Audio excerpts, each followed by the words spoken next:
Magandang gabi po sa inyong lahat.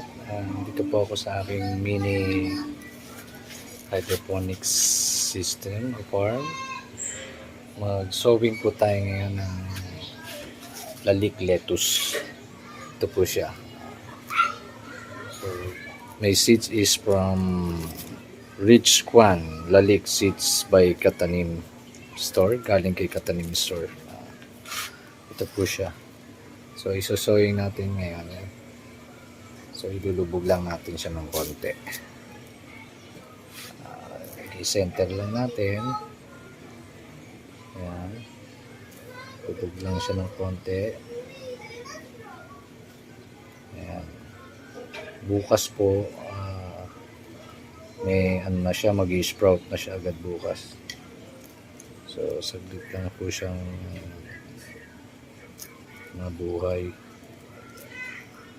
Huwag nyo ikakalubog ng masyado. Yung katamtaman lang dun sa height ng seeds nya.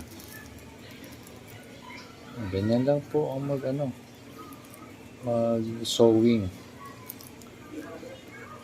After mga 2 days, 3 days, ano na po siya, may kutilito na, tsaka may ugat na siya. So, ang pagplant po talaga nito is sa umaga or sa hapon or gabi. Kasi pag after nito, didiligan natin. Then, kung gusto niya total darkness, so tatakpan natin ito mamaya. Then, after 1 to 2 days, mag-i-sprout na siya. So, need na agad niya ng direct sunlight para para mabuhay agad siya at lumaki. Center nyo lang. Then, mga after 16 days from sowing, so ito transplant na lang natin siya dito sa cup. Ayan, kagaya nila, malalaki na sila. So, ganito lang siya kaliit yung mga seeds nya.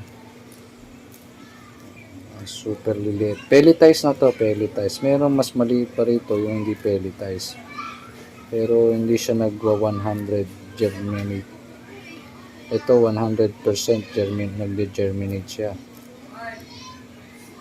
Kaya maganda. Bumili na lang kayo ng pelletized seeds. Lalik po ito, lalik. So, ang ipupunla ko po ngayon is 130 lettuce. So, after nyan, tabunan nyo lang ng konti. Then mamaya, isprayan natin siya ng tubig para mag-moist siya. Tatakpan natin. Ganun lang siya, oh. Pero lumalaki sila ng malalaki. Depende sa alaga nyo. Okay, after nyan, titiligan natin siya. Kuha lang tayo ng tubig. So mag-transplant tayo ngayon ng lettuce dito sa styro cup. So gagawin natin, dahan-dahanin natin kuhanin dito. Ayan. Then lipat natin siya. O, kita nyo may ugat na siya. Lipat natin siya dito. Yun, shoot. Okay. Ayan. Ganyan lang po, kasimple. Try natin hindi na tawag dito, hardening.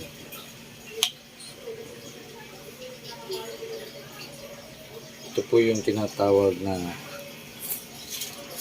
hydroponic technology na magpa-farming.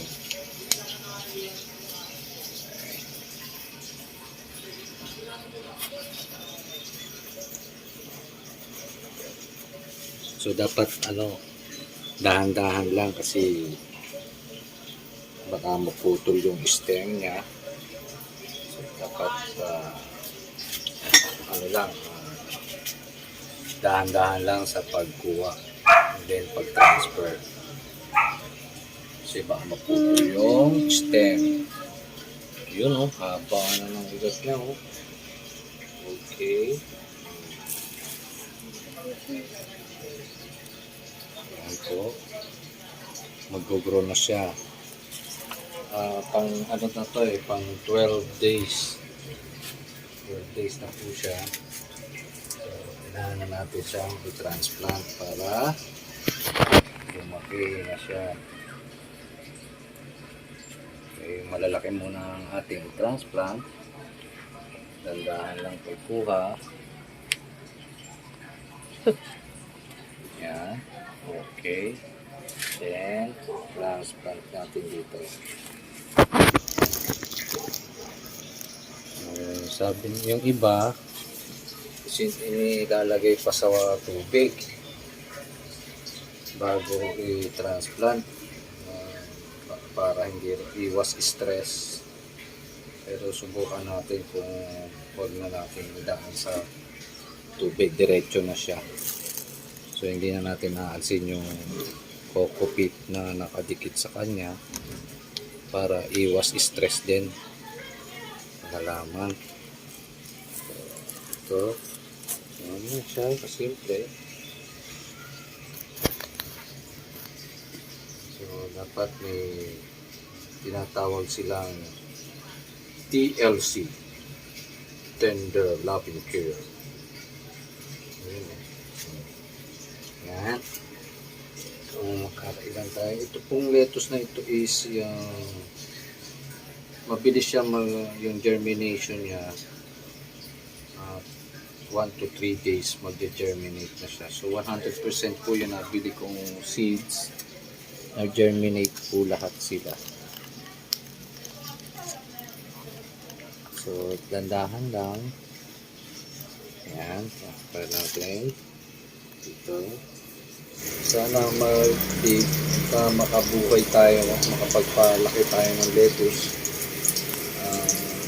dito sa kaprasong space.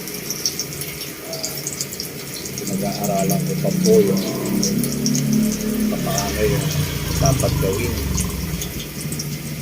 Magpa-try po tayo bago tayo maggawa ng greenhouse. Ito po, maliit na yung greenhouse ko na ginawa. Yan. Ano po yan? DIY ko lang yung greenhouse na to. Sayang naman kasi yung space namin dito sa taas. So, ginawa kong maliit na greenhouse. Para pag-aralan, dito ko pag-aaralan kung paano magtanim, mag-sowing ng lettuce.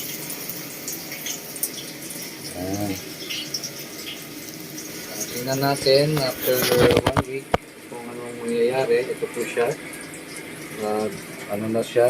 12 days after sowing. So tingnan natin after 1 week.